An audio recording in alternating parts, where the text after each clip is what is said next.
오늘 이 말씀을 가지고 우리는 오늘 또 기도라고 하는 관점으로 이 수요 예배에 우리가 이 말씀을 함께 같이 나눠보면서 오늘 우리가 어떻게 기도해야 될까? 또 어떤 기도를 해야 될까? 저도 그렇고 여러분들도 그렇고 오늘 이 말씀을 통해서 이 말씀이 깨닫게 하시고 알려주시고 제시하시는 대로 기도하시는 여러분 되시기를 주님의 이름으로 축원합니다. 할렐루야, 할렐루야.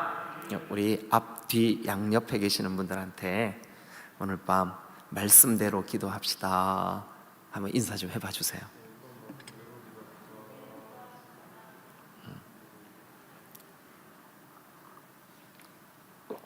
자, 이 말씀은 기도에 대해서 제자들이 주님, 우리에게도 좀 기도를 가르쳐 주세요.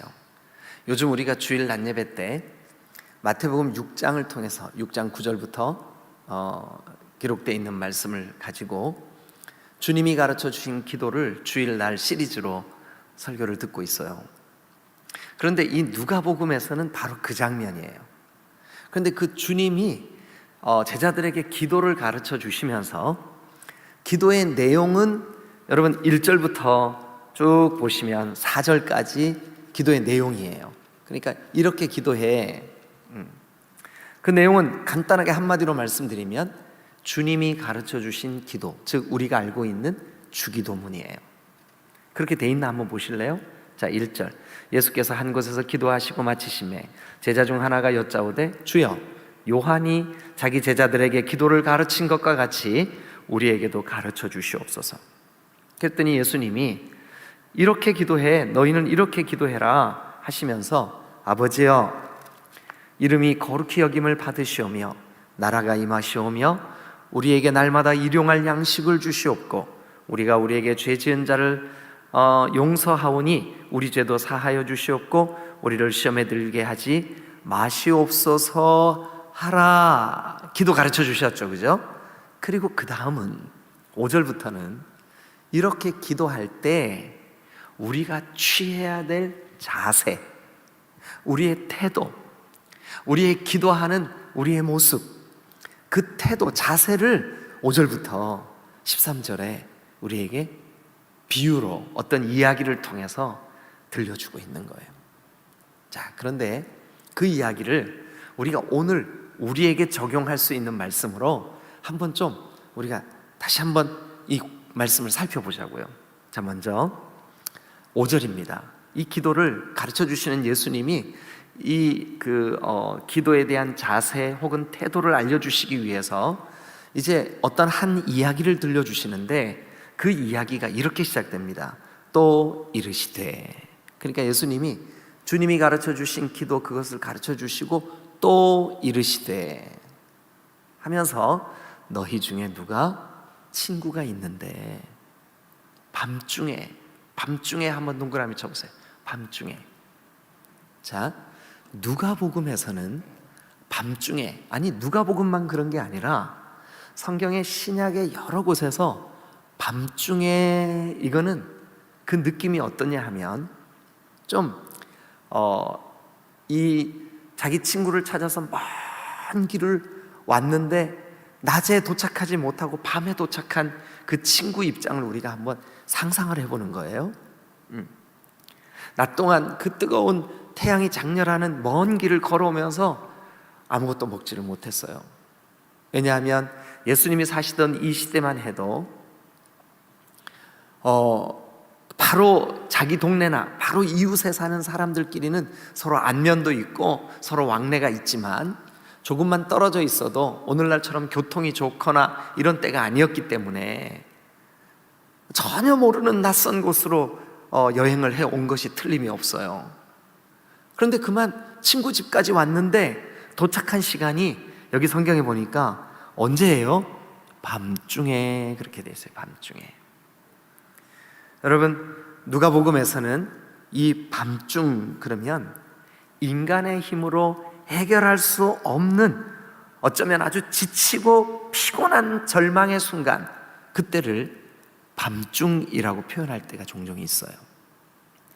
늘 그런 건 아니지만 그런 뉘앙스를 풍기는 구절들이 여러 곳에서 발견이 돼요. 아, 피곤하고 절망스러운 밤이구나. 여러분, 우리 정말 절망스러울 때 뭐 해요? 기도하죠. 어떻게 기도해요? 주님, 나 좀 도와주세요. 그리고 이 누가복음이나 사도행전을 기록한 이 누가는 종종 밤중 혹은 한밤 혹은 깊은 밤, 여기 지금 우리 함께 나누고 있는 누가복음 11장 본문에는 밤중 그랬는데 원어로는 깊은 밤이라는 뜻이에요. 그 깊은 밤이 종종 죄로 방황하는 시간을 깊은 밤으로 묘사하기도 해요. 그러니까 자, 실망하고 낙심하는 밤, 실패하고 좌절하는 밤, 죄로 방황하는 밤, 그것이 의도적으로 독자인 우리에게 그 사건이나 상황의 배경을 이해하게 하기 위해서 밤중 혹은 한밤 또 혹은 깊은 밤 이런 표현으로 우리에게 이 배경을 알려주고 있다고요. 그러니까 지금 이 상황은 정말 누군가의 도움을 필요로 하는, 간청할 수밖에 없는 그런 지치고 피곤하고 또 죄로 무너져 내린, 물론 여기 찾아온 이 사람이 죄를 졌다는 뜻이 아닙니다. 밤중이라는 말의 뉘앙스가 그렇다는 거예요. 그런데 오늘 이 본문이 5절부터 13절, 우리 특별히 신학생들이나 목회자들은 나중에 여러분들이 그 원어로 된 문법을 한번 찾아보세요. 두 번에 걸쳐서 아주 독특한 문법이 사용이 되고 있어요. 그게 뭐냐 하면 수사의문문이라는 문법이에요. 근데 이게 여러분 뭐냐 하면 내가 하려고 하는 어떤 말을 강조하기 위해서 의도적으로 질문하는 거예요. 그러니까 이제 예를 들면 이런 거죠. 여러분, 만약에 제가 여러분들에게 여러분, 내년에 무슨 일이 있을지 누가 알겠어요? 그럼 누가 알겠어요? 라고 하는 말은 안다는 거예요? 모른다는 거예요? 모른다는 거예요. 이렇게 내년에 무슨 일이 있을 줄 누가 알겠어요? 그렇게 말할 때 이게 의문문 같이 말하지만 사실은 내년을 우리가 아무도 알 수 없어. 또 어떤 크고 엄청난 우리의 가슴을 덜컥 내려앉게 만드는 사건이 벌어질지 우리는 몰라. 우리는 내일 일을 전혀 알 수가 없어 라고 하는 것을 강조할 때 이런 의문문을 써요. 이걸 뭐라 그러냐 하면 수사의문문이라 그래요. 또 반대로 누구나 알고 있는 사실에 대해서 그것을 강조하려고 할 때 수사의문문을 써요. 예를 들면 우리 담임 목사님이 촌놈이라는 걸 모르는 사람이 누가 있어? 그러면 모르는 사람이 있다는 거예요? 없다는 거예요? 아무도 없다는 거예요. 다 안다는 거예요. 디딤돌교회 성도라면 담임 목사가 충청북도 단양군 대강면 금곡리 산 195번지에서 태어났다는 것을 다 알아요. 우리 목사님이 촌놈이라는 걸 누가 모르겠어? 그 말은 다 알아 이 뜻이에요. 이렇게 어떤 말하려고 하는 강조점을 더 부각시킬 목적으로 사용하는 문법을 뭐라 그러냐 하면 수사의문문이라 그래요. 그런데 이 5절부터 13절 안에 수사의문문이 두 번 아주 무엇인가를 강조하기 위해서 쓰여졌어요. 그럼 우리가 밤중 같은 우리 인생, 밤중 같은 우리가 지쳐있는 기도 제목들, 그리고 밤중 같은 그런 낙심하는 마음, 죄와 싸웠지만 지고 패배한 패배감을 가지고 주님 앞에 무릎을 꿇고 하나님 나 좀 도와주세요.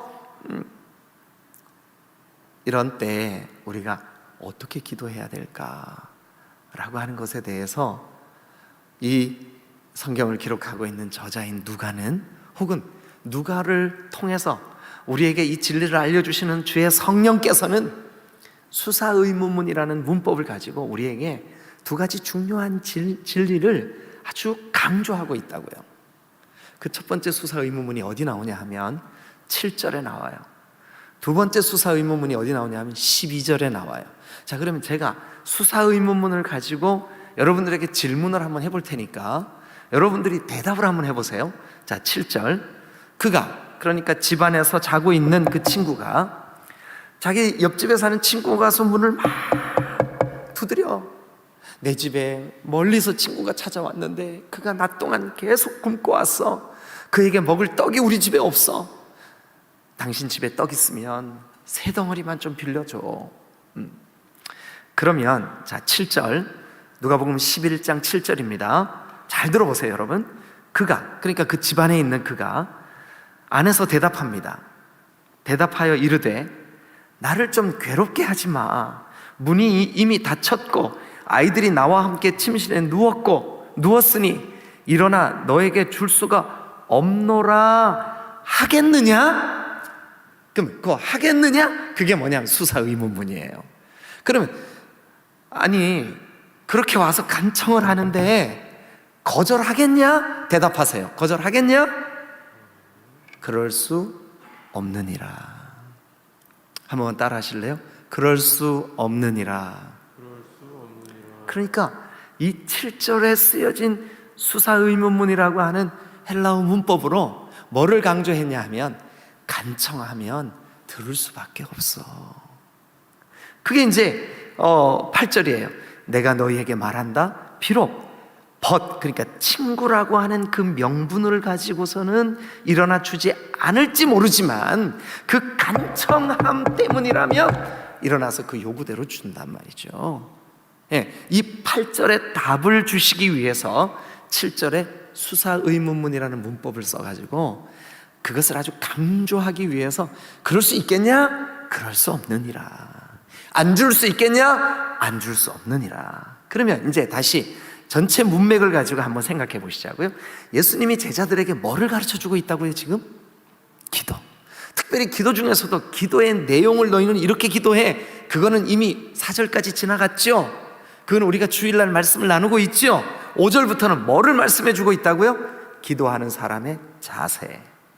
그런데 이 첫 번째 어떤 진리를 강조해 주고 있는 수사 의문문을 볼 때, 7절을 볼 때 뭐를 강조해 주고 있을까요? 간청해. 그러면 들어주셔.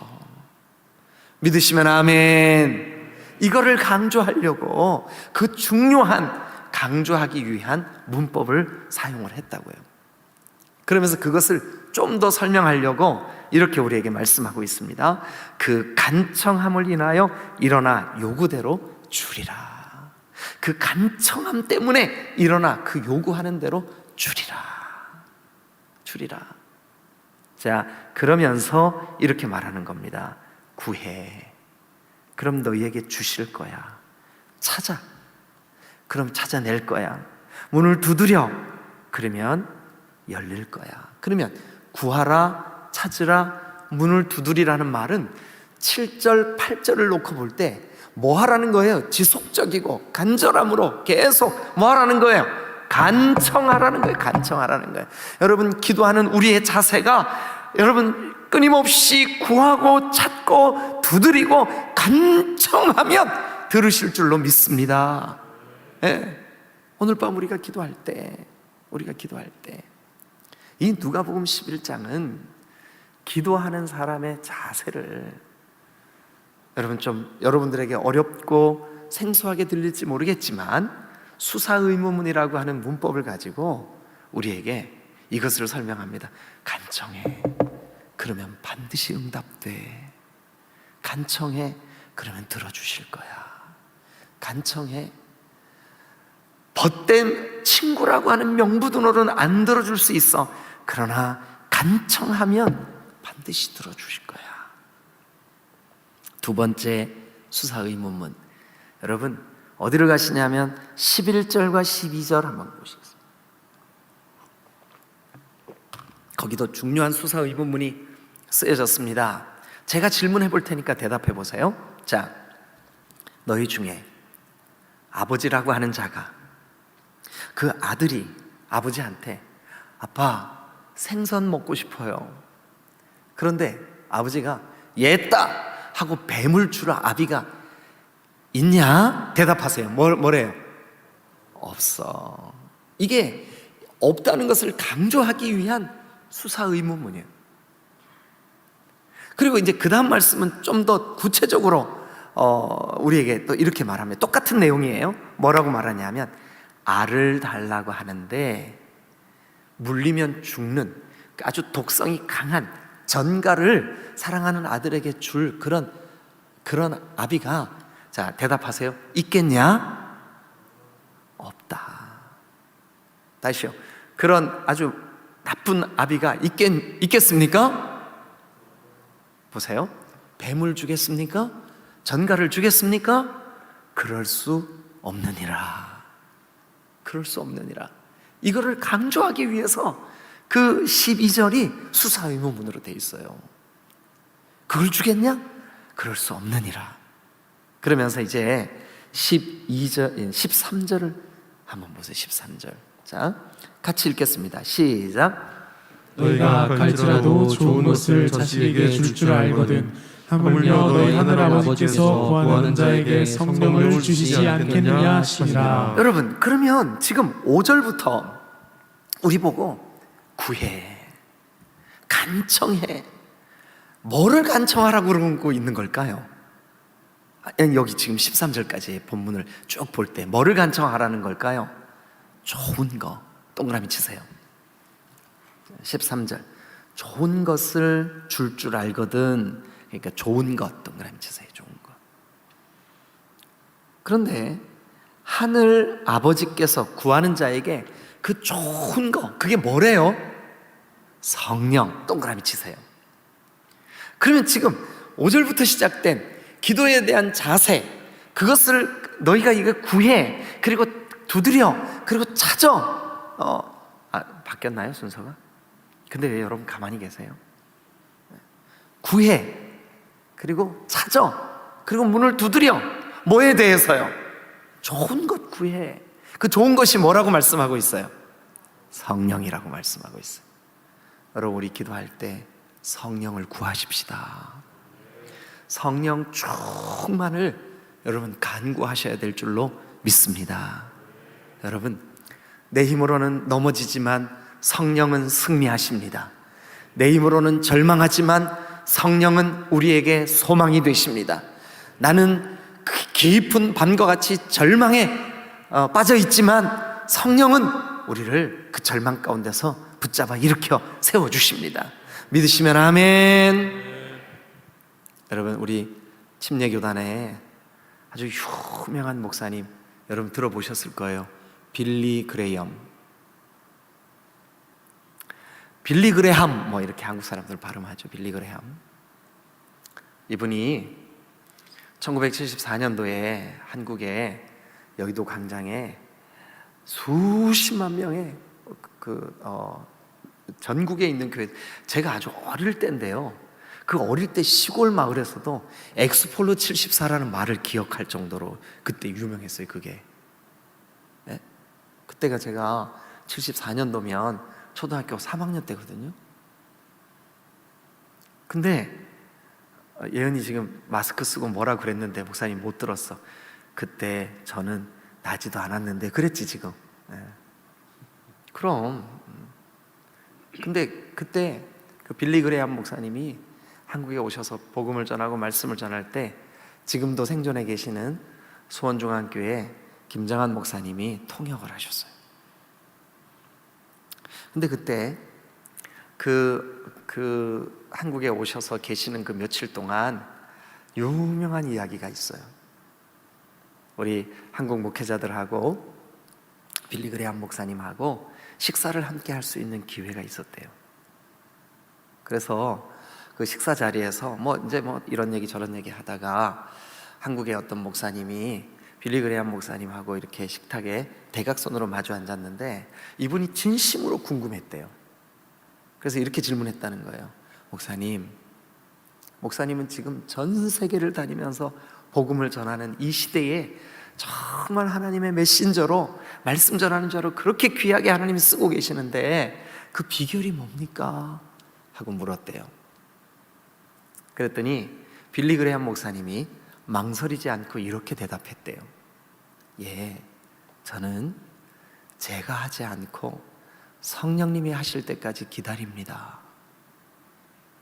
다시 한번요. 예, 저는 제가 하지 않고 성령님이 하실 때까지 기다립니다. 사실 오늘 그 광장에 수많은 인파들이 몰려있는 그 자리에서 제가 설교할 때도 성령님, 제가 설교할 시간입니다. 성령님 강단에 서주세요. 저는 성령님의 도구가 되어서 성령님이 시키는 대로 하겠습니다. 물론 제가 설교 원고도 준비하고 말씀도 준비하고 했지만 그 준비하는 과정, 준비하기 전부터 기도로 무릎을 꿇고 하나님의 도우심을 구하는 그 모든 순간순간 성령님이 깨닫게 하시고 지혜를 주시고 알게 하시고, 그래서 성령이 주시는 능력, 성령이 주시는 은혜, 성령이 깨닫게 하시는 그 말씀으로 말씀을 전하게 해주세요. 근데 그렇게 했더니 어떨 때 나는 말을 어눌하게 할 때도 있었고, 어떨 때 나는 문장을 틀리게 말할 때도 있었지만, 성령은 각 사람 속에서 영혼을 터치하시고 죽은 영혼을 살려내시고, 흑암의 권세에 있던, 한밤중을 헤매고 있던 낙심한 사람에게는 그리스도 예수의 복음을 심어주셔서 다시 소망의 새로운 그 일으킴을 주님이 허락하심을 내가 경험했다고. 여러분, 오늘 밤 우리가 기도하는 두 가지 선명한 자세가 이 본문에 기록되어 있어요. 하나는 간청하라는 거예요. 구하라, 두드려라, 찾아라. 친구라는 사실 때문에는 기도 안 들어줄 수 있지만 간청하는 그 간청 때문에는 반드시 들어줄 거야. 그런데 우리의 자세가 어때야 되냐 하면, 좋은 것 구해라. 그 좋은 것이 뭐라고요? 성령을 구해라. 여러분, 성령으로 승리하십시다. 성령으로 이 험한 한밤중과 같은 이 죄악된 세상을 헤쳐나가십시다. 성령으로 이 밤 우리가 어떻게 무엇을 기도해야 될지를 묻고 구하십시다. 성령으로 우리의 마음을 충만하게 해달라고 주님의 도우심을 구하십시다. 그리하면 우리를 통하여 주님이 우리의 간구를 들으시고 우리를 통하여 일하시고 역사하실 줄로 믿으시기를 축원합니다. 여러분, 오늘 밤 누가복음 11장을 통하여서 짧은 말씀이지만 5절부터 13절에 기록된 이 기도에 대한 교훈, 여러분들에게는 좀 제가 어렵게 설명을 드려서 죄송하지만 수사의무문이라는 두 가지 중요한 문장을 통해서 우리에게 강조하는 두 가지 말, 간청해라, 좋은 것 구해라. 간청해라, 성령을 구해라. 간청해라, 성령을 구하면 주실 줄로 믿습니다. 예? 이 결론이 뭐냐면 주신다예요. 주신다. 구해라, 주신다. 좋은 것, 성령, 그분을 구하면, 여러분 13절을 보세요. 자, 하늘 아버지께서 구하는 자에게 성령을 주시지 않겠느냐? 이거는 무슨 뜻일까요? 주신다. 예, 이것도 13절의 요 마지막 문장도 사실은 수사의문문이에요. 그래서 우리의 자세를 가르치는 두 가지 중요한 수사의문문과 함께 결론을 맺게 해주시는 13절의 마지막 수사의문문의 답은 뭐냐 하면, 하늘 아버지께서 구하는 자에게 성령을 주시지 않겠느냐? 답은 주신다. 믿으시면 크게 한번 아멘. 아멘. 네, 오늘 밤 우리가 어떻게 기도해야 될지 이제 우리는 이 말씀 속에서 답을 얻었어. 간청해야 되는 거구나. 그리고 좋은 것 구해야 되는 거구나. 좋은 것은 성령이시구나. 구하는 자에게 주신다고 오늘 이 말씀이 약속하고 있구나. 할렐루야, 할렐루야.